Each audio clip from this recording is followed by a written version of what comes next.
the other time when I was still training the ITEs before we placed them to schools, we give them training at the learning center. So my side is basically Excel. So it was really fun for me. And I'm just hoping if we had Excel Advanced, I would definitely, I would definitely do that. Otherwise, Excel for me is tough. It's because have done all the courses and have all the certificates of all the courses.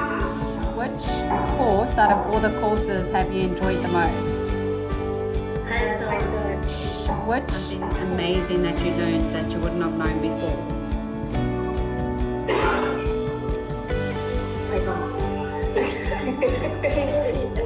HTML, it's also involved with making websites. So it